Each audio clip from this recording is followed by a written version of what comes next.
No momento em que a humanidade sofre por tanto desamor, pela fome, pelas guerras, os tóxicos alimentando a violência em nossa cidade.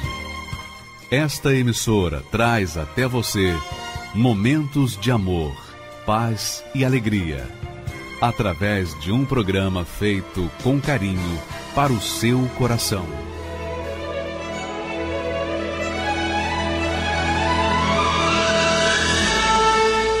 E agora, com você, diretamente do Templo de Salomão, a Palavra Amiga do Bispo Macedo.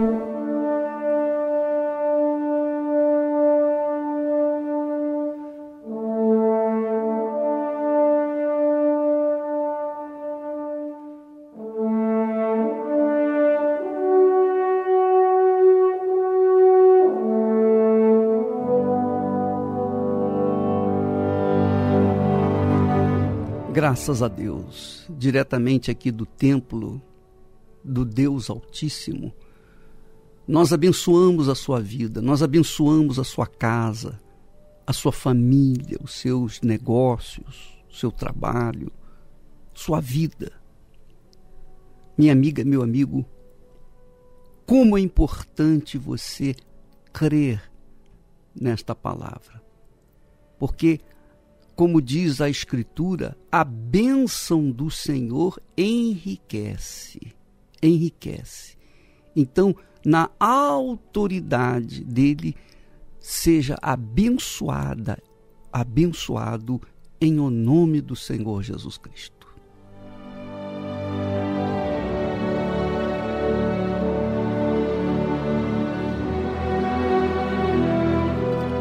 Graças a Deus. Nós queríamos chamar atenção para você que está me ouvindo neste momento sobre a advertência que o Senhor Jesus nos faz aos seus discípulos, aos seus seguidores.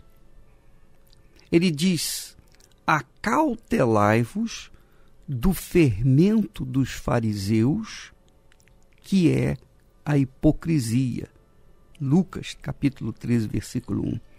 Acautelai-vos do fermento dos fariseus, que é a hipocrisia. Não parece nada, mas a hipocrisia é o que destrói crentes, é o que destrói o caminho, que interrompe o caminho dos que querem entrar na vida eterna, dos que lutam com unhas e dentes para alcançar a salvação. Você sabe que o fermento foi um dos elementos, porque tem o joio também. O fermento é um dos elementos que Jesus escolheu para expressar a condição espiritual dos hipócritas. Você sabe o que o fermento faz, não é? Você que é dona de casa tem bastante conhecimento do fermento. O fermento é que faz crescer o bolo. O fermento é que faz o pão ser bonito. Tem uma aparência bem assim atrativa, que dá vontade de você comer. O fermento não faz nada mais, nada menos do que aumentar o volume do pão, do bolo, do biscoito, da consistência para eles. E isso é o que acontece com os fariseus. Os fariseus tinham por hábito de fazer longas orações nas praças, escolherem os melhores lugares nas sinagogas, aparentarem uma religiosidade, uma santidade acima do normal. Todas as pessoas que procuram manifestar uma santidade acima da média são hipócritas. Todas, 100%. Porque o hipócrita tem essa característica, mostrar a sua aparência, dar às pessoas aquela noção, aquela visão de que ela é santa, do que ele é santo, do que ele é puro, ele tem contato com Deus. Mas Jesus, ele fala que o hipócrita ou o fariseu hipócrita não tem salvação. Você sabia disso? O hipócrita assumido não tem como salvá-lo. É como o joio. Você não pode transformar o joio em trigo. Assim também, você não pode transformar um hipócrita numa pessoa sincera.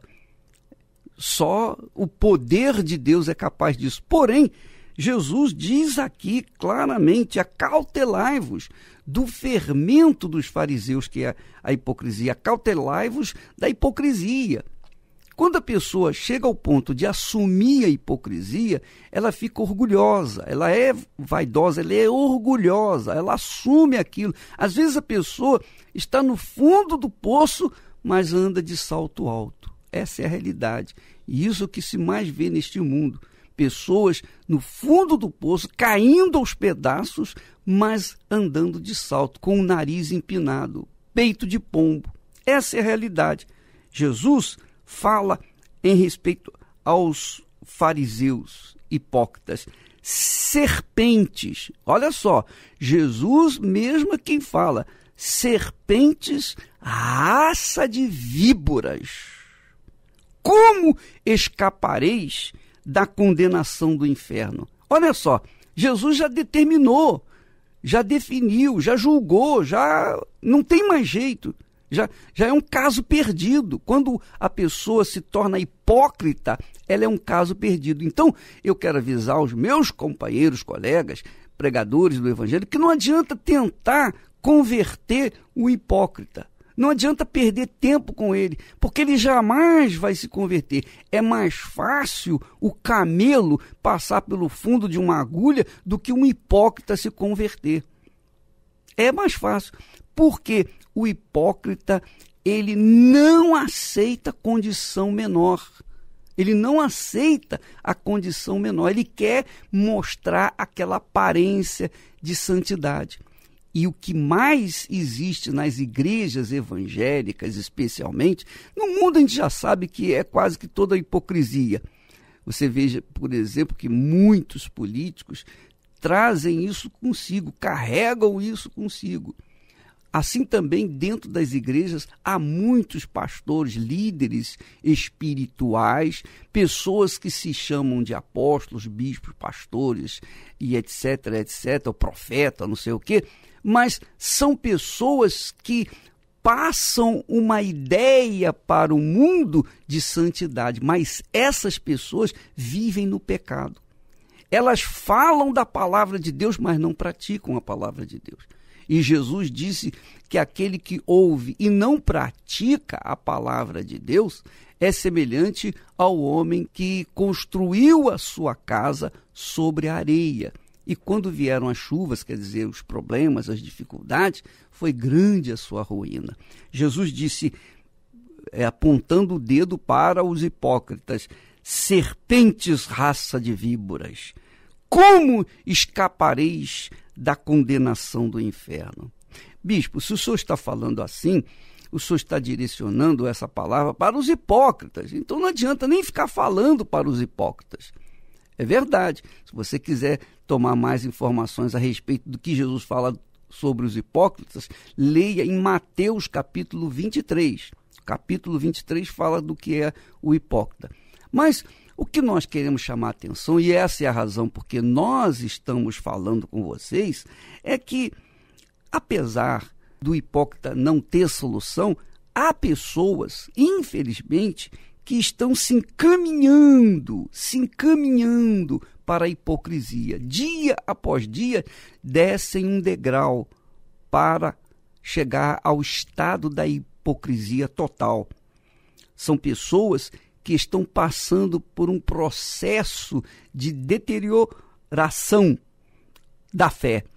Porque são pessoas que já tentaram tudo, né? Tentaram conquistar isso, tentaram conquistar aquilo outro dentro das igrejas, mas não conseguiram. Então elas começam a apelar para a força do braço, começam a mentir, uma mentirinha aqui, uma mentirinha ali, um adultériozinho aqui, um adultériozinho ali. Então, pouco a pouco, essas pessoas vão se encaminhando para o estado letal da hipocrisia. Minha amiga, meu amigo ouvinte, eu quero dizer para você que o hipócrita não nasce da noite para o dia. O hipócrita não acontece de uma hora para outra. A pessoa é sincera, de repente ela se torna hipócrita. Não, a hipocrisia é uma situação que a pessoa vai desenvolvendo pouco a pouco. Ela vai cansando de perseverar na fé. Ela vai cansando de insistir, viver pela fé, na obediência à palavra de Deus. E aí acaba chegando àquela situação de hipocrisia. Então, se você é essa criatura que eu estou me referindo, que está descendo para o estado de hipocrisia, é bom que você venha reavaliar a sua fé, reavaliar a sua vida, o seu relacionamento com Deus, porque, minha amiga, meu amigo, nada adianta nesse mundo, tudo isso passa, todas as vaidades, todas as riquezas, todas as glórias, sabedoria e todo o sucesso que existe nesse mundo passa como vento, passa rápido. Você verifica a própria vida. A nossa própria vida é uma coisa assim muito rápida. Você vê, ontem mesmo, algum tempo atrás, pouquinho tempo, passou rápido. Nós estávamos comemorando o final do ano, o início do ano novo. E agora nós já estamos no final do ano. O ano novo já se tornou velho. E nós vamos entrar no ano, um outro ano, um ano novo, mas também vai se tornar velho rapidinho. Então assim é a vida. Então, Jesus disse assim, o que adianta você ganhar o mundo inteiro e perder a sua alma? O que adianta você ganhar o mundo inteiro, sucesso econômico, sucesso espiritual, sucesso na vida material, sucesso na vida física, você tem o corpo sarado, você é um rapaz jovem ou uma jovem bonita, linda, maravilhosa, mas você pode ter certeza, todos nós um dia fomos assim e hoje estamos cheios de pé de galinha. Isso é o normal.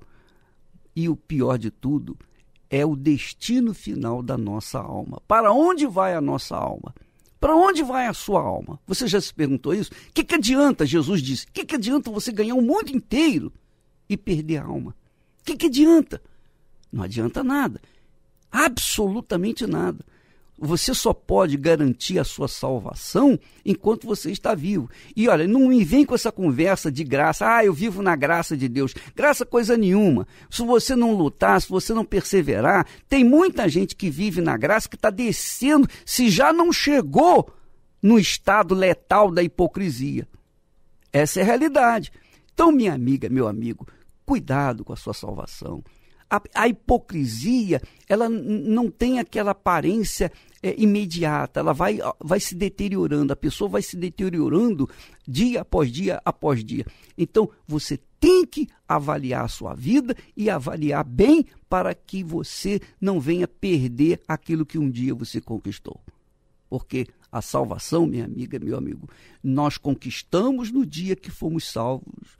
Nós conquistamos até hoje. Eu fui salvo, estou salvo e serei salvo se permanecer na fé, permanecer perseverando, insistir na obediência à palavra de Deus. Do contrário, não tem graça que possa me salvar. Não tem nada que possa me livrar do inferno, a não ser que eu comece a praticar a palavra de Deus, que é a justiça, viver na justiça. Viver na justiça. Jesus falou assim, ai de vós, escribas e fariseus hipócritas. Escribas eram os que escreviam o testamento, a Torá, a lei, e tem muitos teólogos incluídos nessa descrição. Ai de vós, escribas e fariseus hipócritas, porque dais o dízimo da hortelã, do endro e do cominho, quer dizer, dais o dízimo das coisas pequeninas, mas tende negligenciado os preceitos mais importantes da lei de Deus, que são a justiça, a misericórdia e a fé. Tendes negligenciado a justiça, a misericórdia e a fé. Devíeis, porém, fazer estas coisas sem omitir aquelas. Quer dizer, devíeis, porém, fazer a justiça, viver na justiça, na misericórdia e na fé, sem omitir os dízimos e as ofertas. Faz-me chegar aos teus rios, Senhor. Faz-me chegar aos teus rios. Nós vamos agora ouvir um belo testemunho, belíssimo testemunho do que significa ser de Deus, encontro com Deus, ter o Espírito de Deus, o Espírito Santo. Porque quem não tem o Espírito de Deus, não é de Deus. Quem não tem o Espírito de Jesus, não é de Jesus. Saiba disso, minha amiga, meu amigo. Não interessa se você é um oficial da igreja, se você é um pastor, é um bispo, é um profeta, é um apóstolo, seja lá o que você for. Mas se você não tem o Espírito de Deus, você não é dele. Você não é dele. Você só é dele se você tiver o Espírito de Deus. E tem o Espírito de Deus aquelas pessoas que vivem na prática da palavra de Deus, que é a justiça. Vamos ouvir esse testemunho. Meu nome é Luiz Carlos e cresci numa família humilde. Meu pai, um homem que veio do Nordeste, Pernambuco, chegou aqui com 17 anos e formou a família. Eu sou o mais velho dos homens. São 4 homens e uma mulher, que é a mais velha do que eu. E meu pai sempre trabalhou de camelô. E ele nos levou cedo para o trabalho. Nós trabalhávamos com ele vendendo na rua limão, laranja, frutas. Meu pai sempre deu respeito, sempre mostrou bom exemplo. Eu me lembro que eu via os outros meninos falar assim, poxa, o pai sempre incentivava. Tá vendo aquela moça que passa ali, ó? Você tem que mexer com as mulheres. Mas o meu pai não fazia isso. Meu pai sempre um homem que dava bom exemplo. Mas as amizades, eu fui crescendo, com 8, 9, com 10 anos eu conheci, né, ainda criança, eu conheci um rapaz.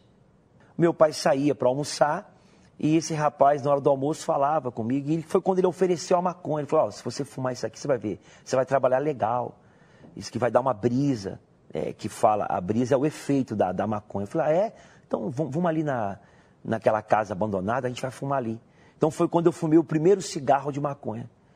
Então eu fumei, com 10 anos de idade, eu fumei o primeiro baseado.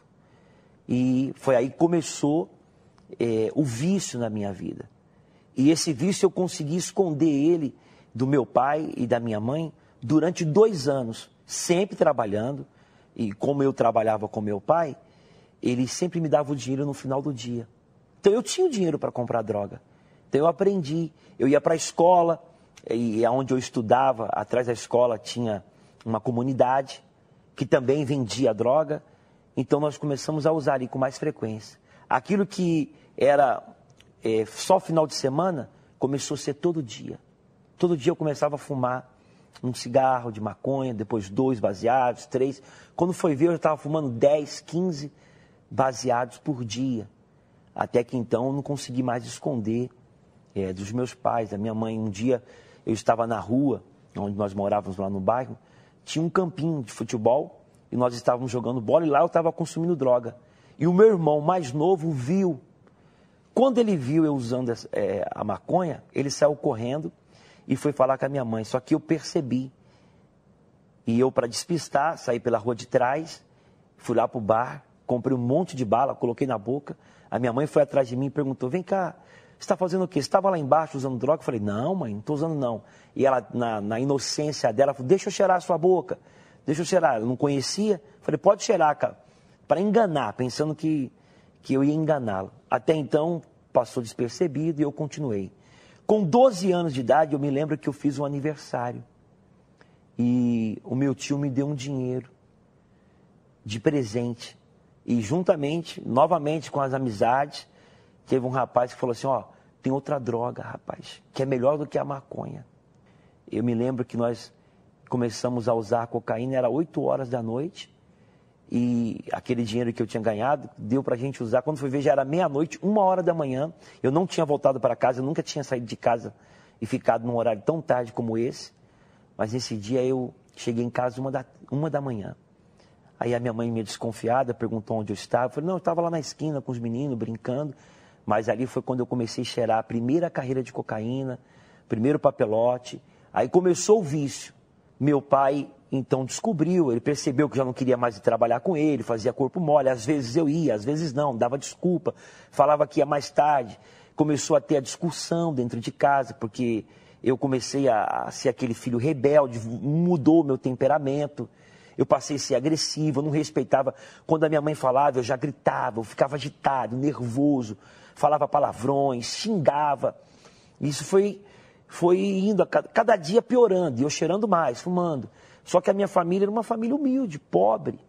Uma família que não tinha condição de sustentar o vício. Então eu não tinha mais condição de trabalhar com meu pai, eu não queria. Eu achava, o próprio vício me fez ficar acomodado. Então eu falei, não, com as amizades erradas, o rapaz falou assim, rapaz, vamos ganhar um dinheiro. Como? Falou, tem uma loja ali, a gente pega o revólver aqui, tem um revólver aqui, de um colega meu, e a gente vai lá e faz um assalto. Na hora que ele falou, vamos lá fazer o assalto, eu estava com vontade de usar. Você vê que o vício me deu força. Eu falei, não, vamos lá. A gente vai conseguir o quanto lá? Uns 3, ele falou assim, uns 3, no caso hoje, uns 3, 4 salários mínimos. Uns R$2.000. Falei, vamos lá. Você acha que a gente tem esse dinheiro lá? Tem. Então vamos lá. Me lembro que nós chegamos lá, e eu com 14 anos, o rapaz falou, é um assalto, eu fui no caixa, peguei, menos de 3 minutos. Falei, caramba, rapaz, você viu? Foi fácil. Aí eu peguei gosto. Falei, poxa, em 3 minutos nós conseguimos isso. Aí fui lá, comprei, acho que 20 gramas de cocaína, comprei um caroço de maconha, aí comecei a beber, paga cerveja para um, paga cerveja para o outro. Foi aquela festa. Aquele dinheiro, eu acho que durou 3 dias. Aí eu comecei a fazer assaltos em lojas. Era rápido, nunca fui preso de menor. Enquanto eu estava com 14, 15, nunca fui preso. Até que teve um rapaz que falou assim, agora vamos fazer outro tipo de assalto. Aí eu já estava envolvido já na vida do crime. Eu já me considerava. Eles falavam assim, pô, na gíria, esse pivete é sangue nos olhos. Pô, ele tem coragem, ele parte para cima. E eu tinha coragem. Ele falou assim, olha, agora nós vamos fazer o seguinte, nós vamos começar a roubar carro e moto. Porque tem um comprador, a gente pega um carro que vale, um carro vale 70 mil, a gente vende ele por 20 mil, por 10 mil, dinheiro na hora, o rapaz tem o dinheiro na hora. Então a gente via um carro, chegava lá, tirava a pessoa, falava que era um assalto, e isso foi 1, 2, 3, 4, 5, foi várias vezes que a gente fez assalto de carro, de moto, daqui a pouco foi agência de turismo, daqui a pouco foi empresas, e assim foi, e o tempo foi passando, e eu envolvido com as drogas. Quando chegou com 16 anos, veio o crack. Eu conheci o crack, me ofereceram o crack. Aí eu já passei a ser um nóia. Eu já não tinha mais vontade nem de força para fazer as coisas erradas. Só queria ficar trancado. Todos os dias eu queria fumar crack. Quando escurecia, dava 6 horas da tarde, já vinha aquela vontade de fumar. E não tinha dinheiro. O que tinha que fazer? Assaltar. Tinha que fazer um assalto. E nós estávamos envolvidos. Nós tínhamos uma quadrilha de 8 rapazes. E devido a esses assaltos que nós íamos fazendo, teve um deles que frequentava lá uma mãe de encosto e falou assim, a gente precisa de proteção.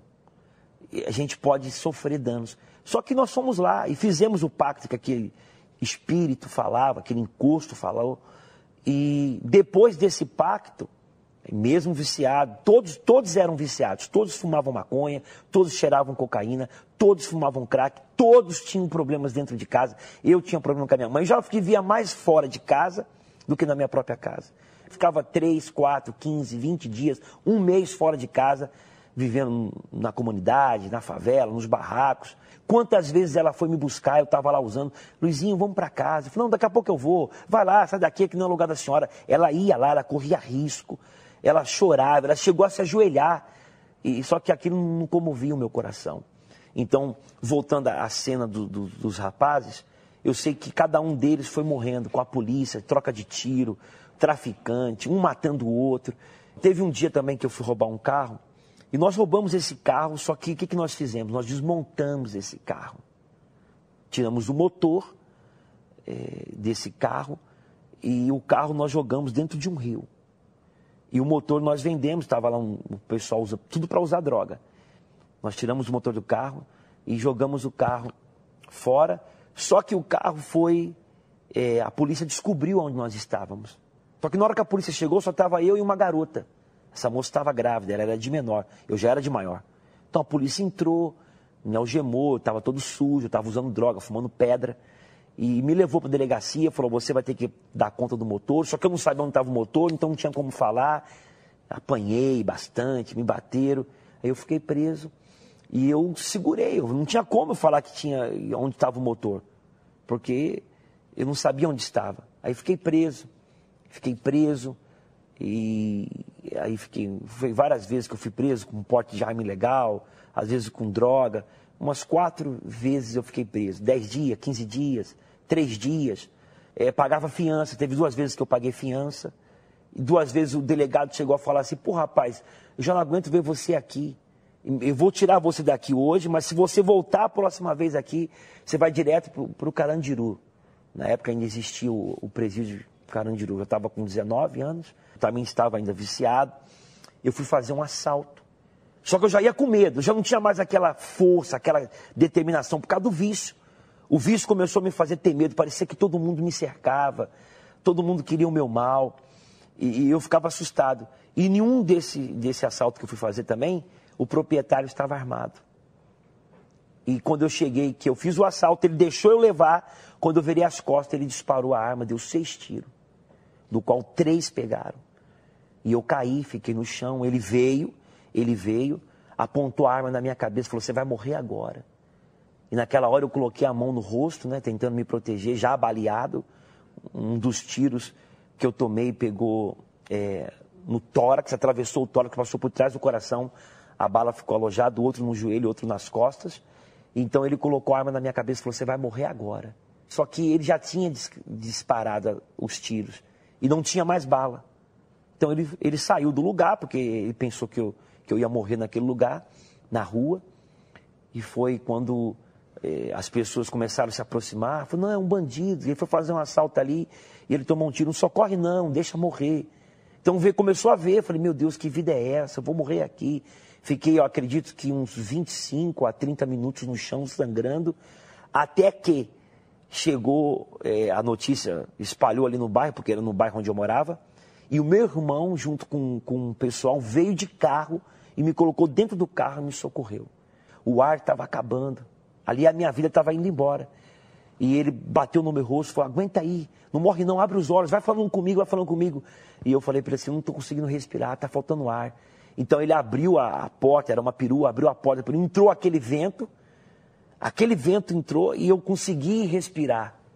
Aí depois eu não me lembro mais, fiquei 15 dias internado em coma, fiquei internado e já lá no hospital, ao mesmo tempo preso, porque eu tinha feito o assalto, preso, e a minha mãe foi me visitar, depois que eu acordei, a família foi visitar, e eu sei que a enfermeira falou assim, olha, ele vai ter que amputar a perna, uma das pernas, ela vai ter que amputar, porque o tiro pegou na rótula do joelho e teve uma infecção. Se essa infecção não parar, vai ter que amputar a perna dele.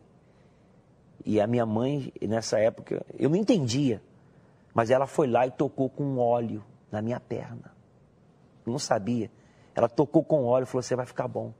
Sei que no outro dia, a infecção já não estava mais na minha perna, e eu estava com um dreno. O médico chegou em mim e falou, você está de alta. No outro dia ele falou, você está de alta.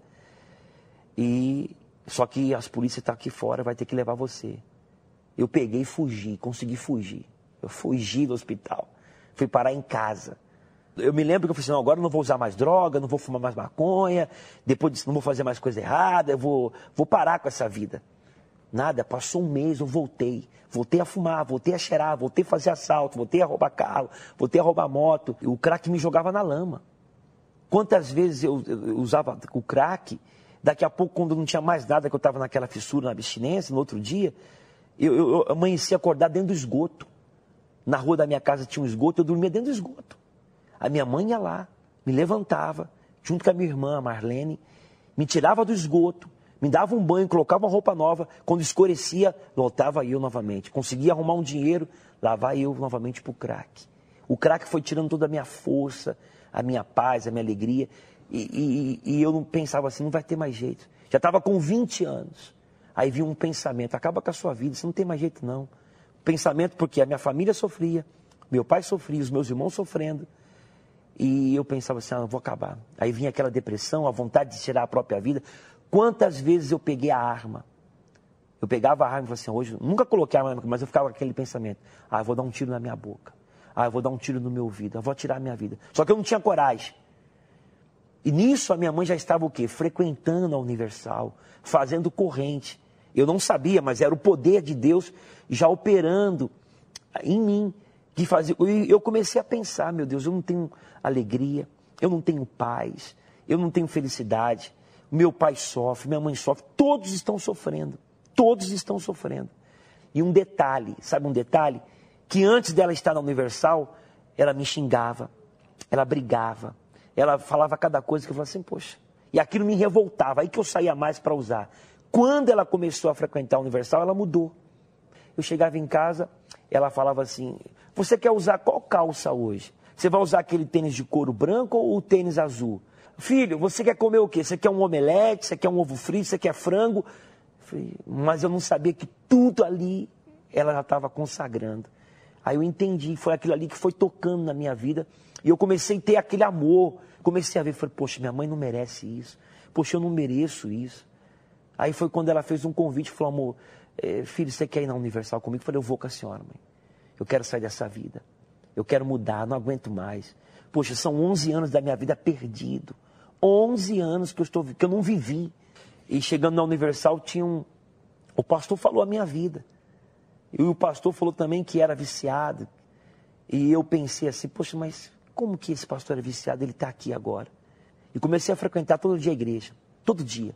Comecei a ir, mesmo fumando. E às vezes eu estava com os rapazes fumando o baseado, fumando. Eu falei assim, vou parar de fumar isso aqui. Depois de 3 meses, eu já não estava mais fumando maconha. Já não estava mais tirando cocaína. Eu já não era mais aquele filho perturbado. Eu já dava ouvido à minha mãe, ao meu pai. Voltei a trabalhar, voltei a estudar. Terminei o colegial, me formei. Aí eu ouvi falar do Espírito Santo.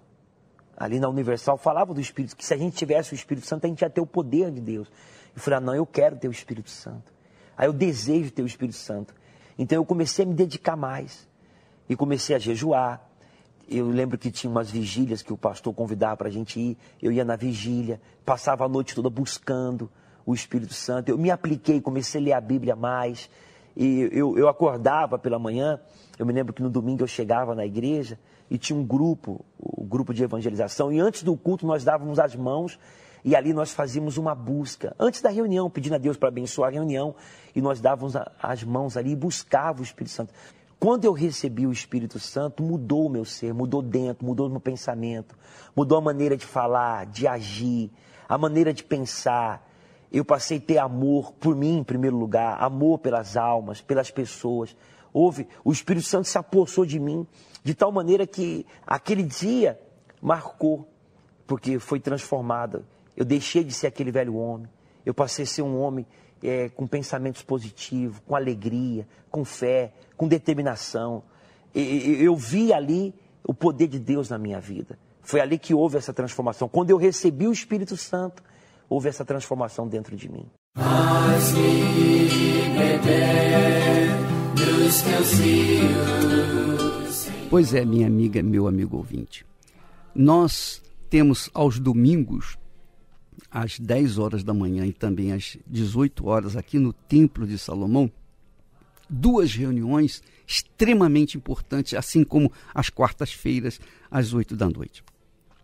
São reuniões de estímulos à fé, de conforto, de clamor, de busca, de adoração, de contemplação do Espírito de Deus. Você usufrui os benefícios da fé que você tem na comunhão com o Espírito Santo, porque é palpável a comunhão com o Espírito de Deus aqui no Templo de Salomão.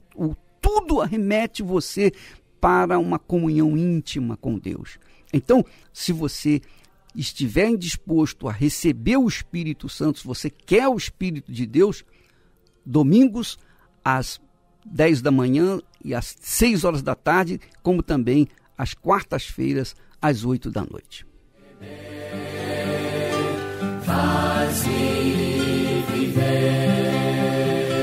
E quando a gente fala em Espírito de Deus, a gente se refere ao Espírito do amor. O amor que nos relaciona, nos faz ensinar como relacionar uns com os outros, como relacionar marido, mulher, mulher, marido.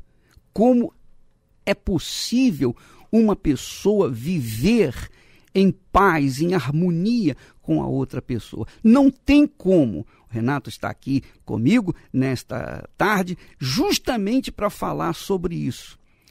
Sobre o casamento. Como você pode blindar o seu casamento? Embora, Renato, quando se fala em blindar o casamento, a gente tem que entender que só pode blindar o casamento quando ele é feliz, né? Quando há harmonia. Senão é melhor não blindar, não. Melhor não blindar ele problemático.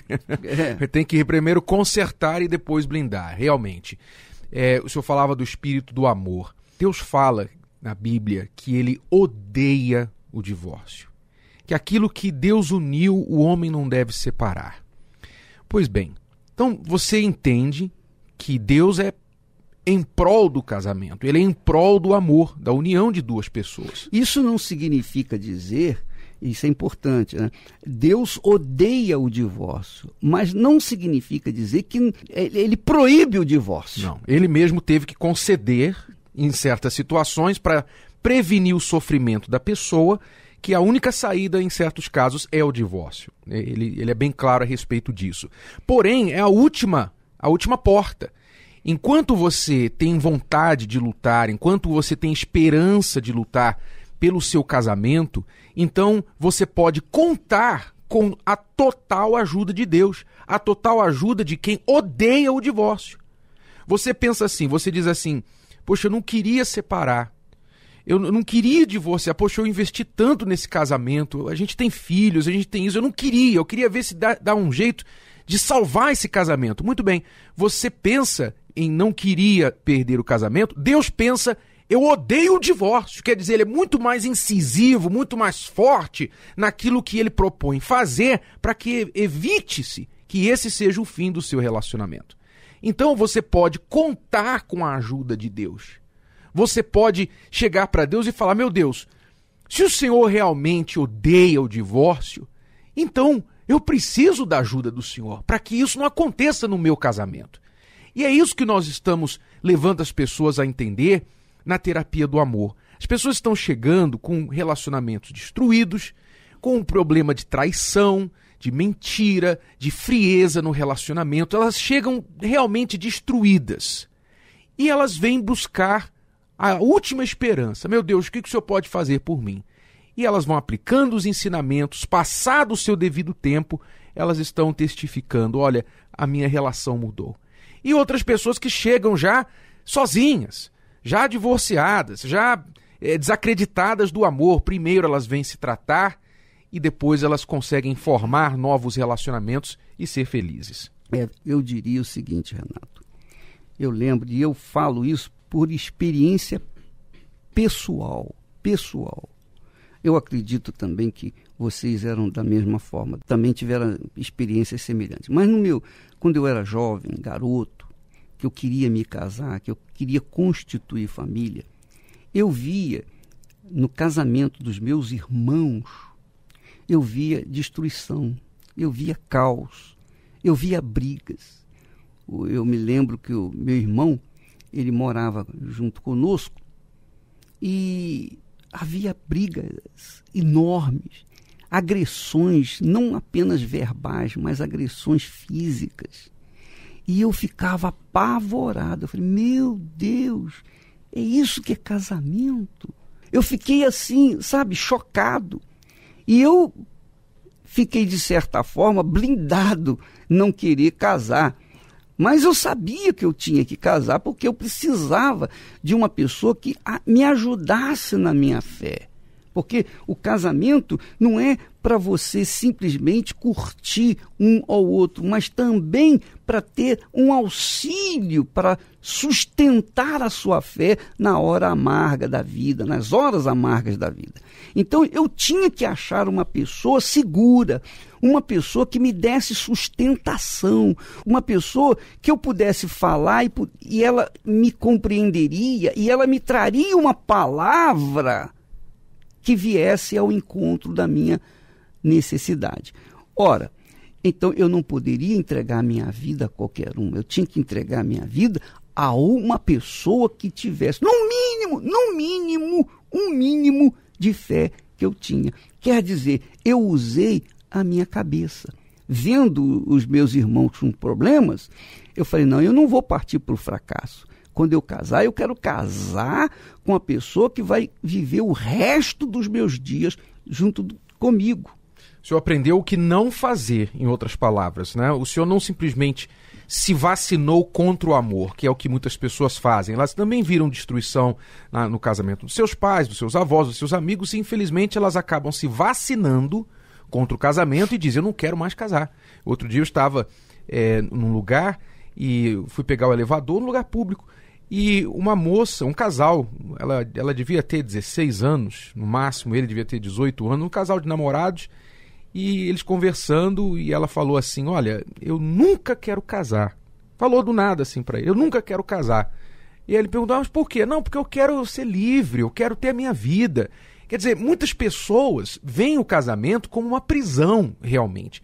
Claro, quando o casamento não é feito da maneira que deveria ser, ele é o inferno. É muito pior do que você viver sozinho.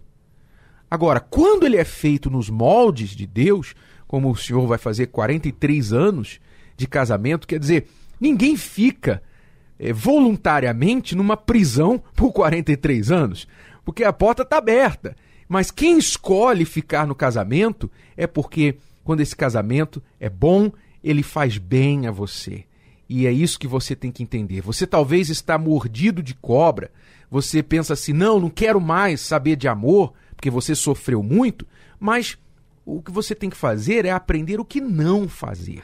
Você sabe que cachorro mordido de cobra foge até de salsicha.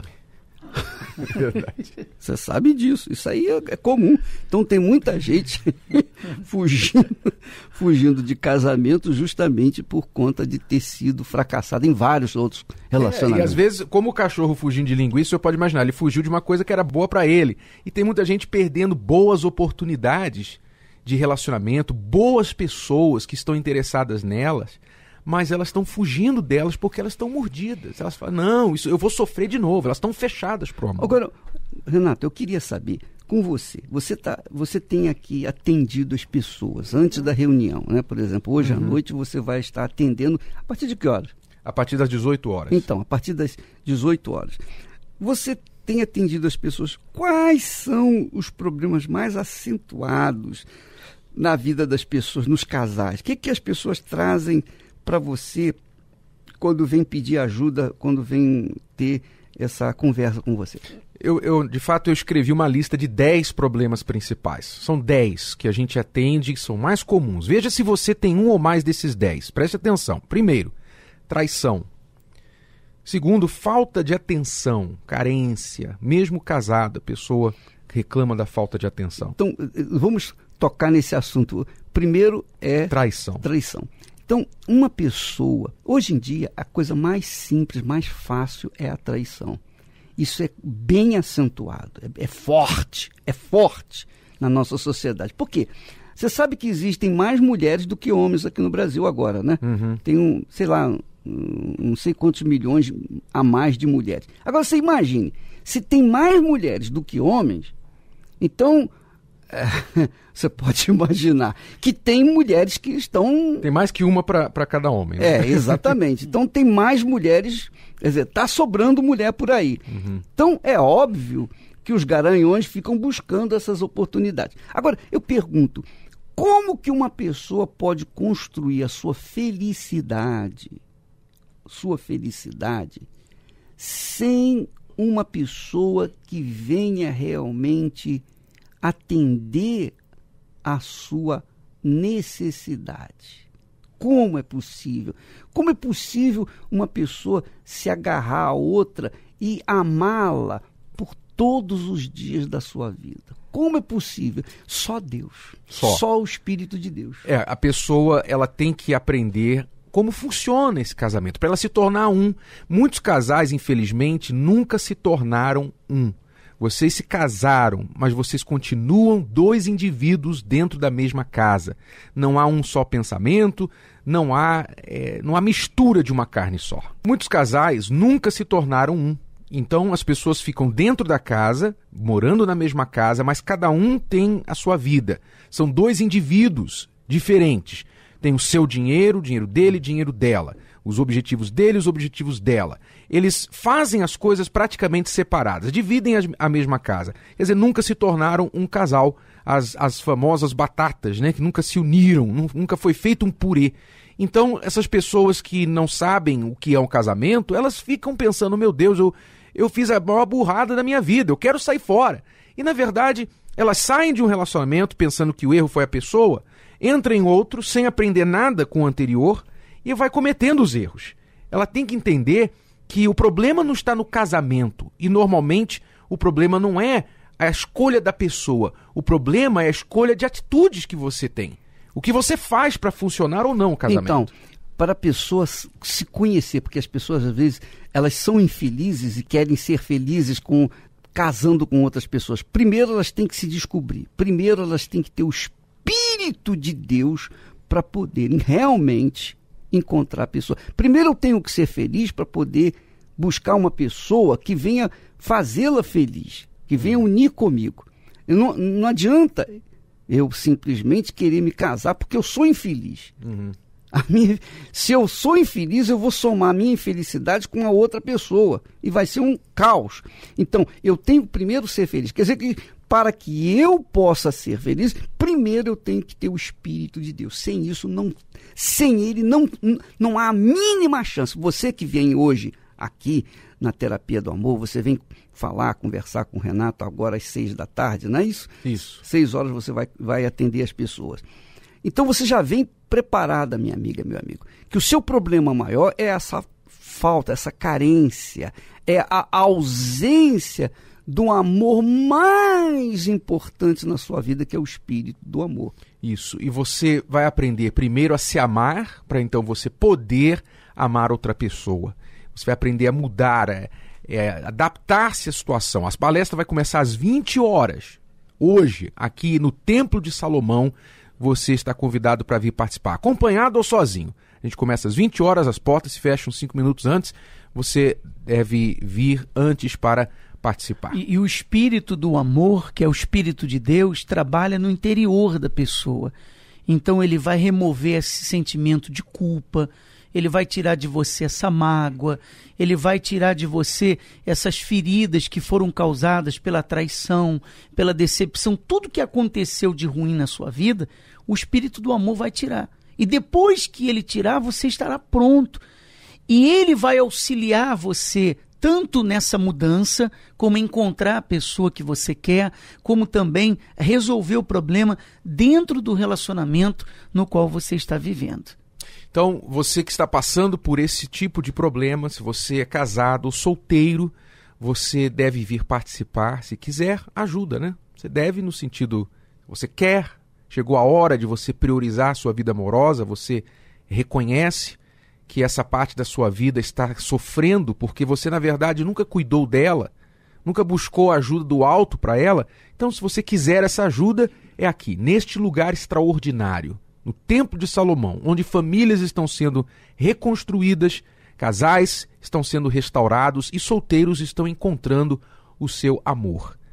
Templo de Salomão, Terapia do Amor, às 20 horas, hoje. Aqui nós estaremos, Cristiane e eu, fazendo essa palestra para a sua vida. Agora, é importante, minha amiga, meu amigo, é muito importante, mas extremamente importante, que se não houver um relacionamento íntimo seu com Deus, é difícil você, eu diria impossível você ter um relacionamento com o ser humano. Se não tem com Deus, vai ter com outra pessoa. Porque todos os princípios do amor, eles vêm de Deus. Quando você fala de fidelidade, você está falando de um princípio de Deus, um valor que começa em Deus. Quando você fala de respeito, de consideração com o próximo, né? Quando você fala de todos os ingredientes que formam um amor sólido, você está falando de ingredientes que vêm de Deus. Então, como que você vai formar um amor sólido sem você ir à fonte, onde você retira esses ingredientes? Como você vai deixar o egoísmo, o orgulho, a arrogância, o temperamento ruim? Como? Essas coisas que destroem qualquer relacionamento. Como você vai abandonar isso sem trocá-las por coisas boas, como a humildade, como o reconhecimento de que você precisa mudar? Você entra num relacionamento e você quer mudar outra pessoa, você não pensa que você tem que mudar também. E você fica dando murro em ponta de faca, falando, você tem que mudar, cobrando, sendo chato, sendo chata com seu marido, com a sua esposa, enquanto que você tem que ser a primeira pessoa a dar o exemplo. Mas isso você não consegue sozinho. Você consegue buscando essa ajuda do alto. Quanto mais você se aproxima de Deus, mais chance você tem de ser feliz no amor. E o contrário também é verdade. E o perdão, porque a maioria dos relacionamentos fracassam porque a pessoa não tem capacidade de perdoar uma atitude errada da outra. Ela agiu de uma forma que não deveria, mas ela não consegue justamente por falta desse espírito. Não significa que você perdoou, você tenha que continuar com a pessoa, mas o perdão é um sinal da ação de Deus dentro dela. E os divórcios, a separação, os fracassos no amor têm sido, hoje, nos nossos dias, notório pela falta do perdão de muitas pessoas. E você que tem se preocupado com muitas coisas na sua vida e você pensa, poxa, eu trabalhei, eu estudei, eu construí meu império, tenho dinheiro, tenho carro, tenho casa, tenho muitas coisas, mas não tenho amor. Pois é, o que acontece? Você sabe, uma das coisas mais difíceis que você vai encontrar é um casal de mendigos.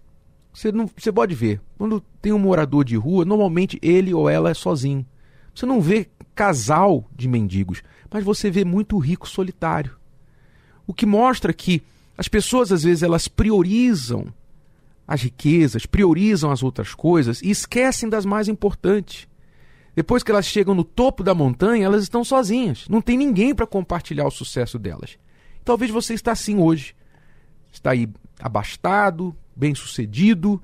No trabalho você é o cara, você é a pessoa, é o herói, a heroína. Mas em casa você é um ninguém.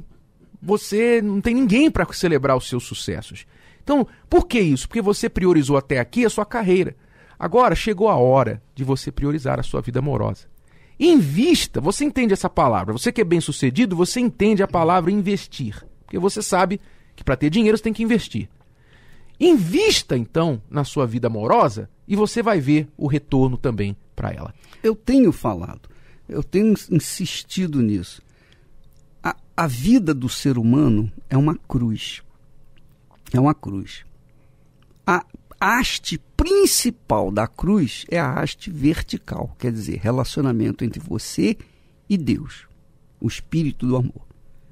E depois vem os braços.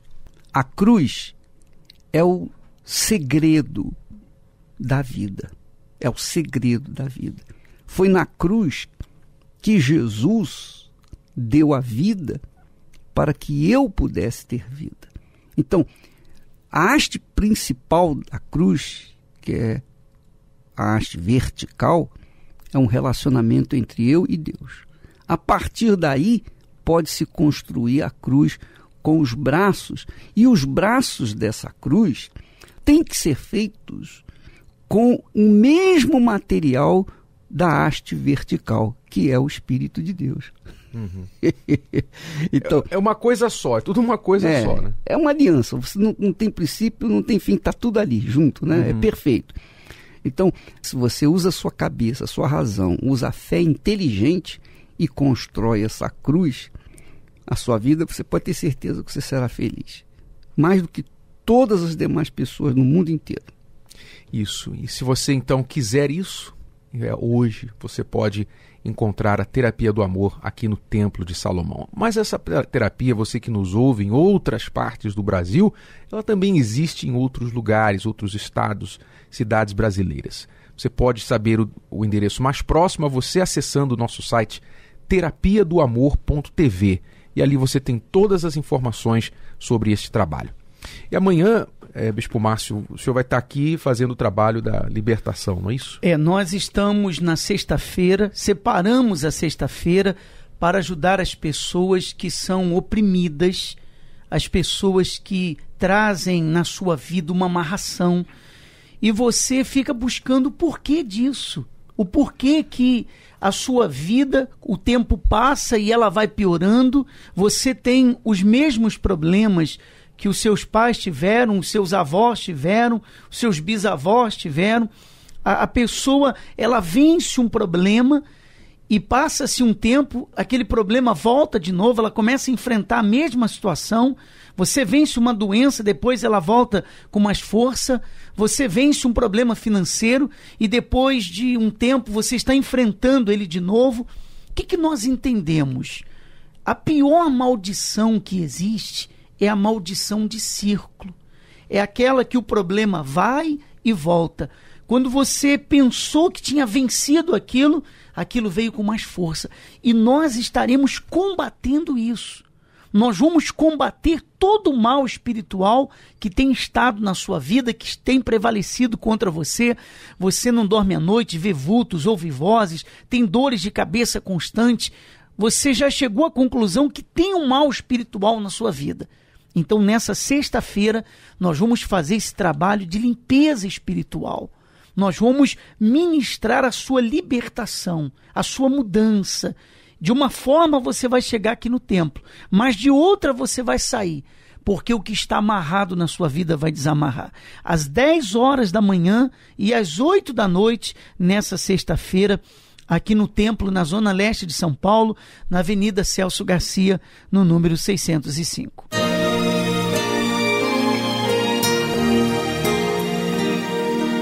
Então, nós vamos ficando por aqui e amanhã estaremos de volta nesse horário, nesta emissora. E, inclusive, não se esqueça, às 6 horas, a partir das 6 horas, hoje, daqui a pouquinho, o Bispo Renato e mais a Cristiane estarão aqui no templo atendendo as pessoas com problemas no casamento. Quem sou eu para ter a mão que me segura? Sou tão pobre criatura que nem mesmo sei quem sou. Mas tu, Jesus, tu me fizestes entender que para ti sou precioso, que para ti tenho valor. Tu és poder, tu és virtude e beleza, tu és a própria natureza, tu és consolo, tu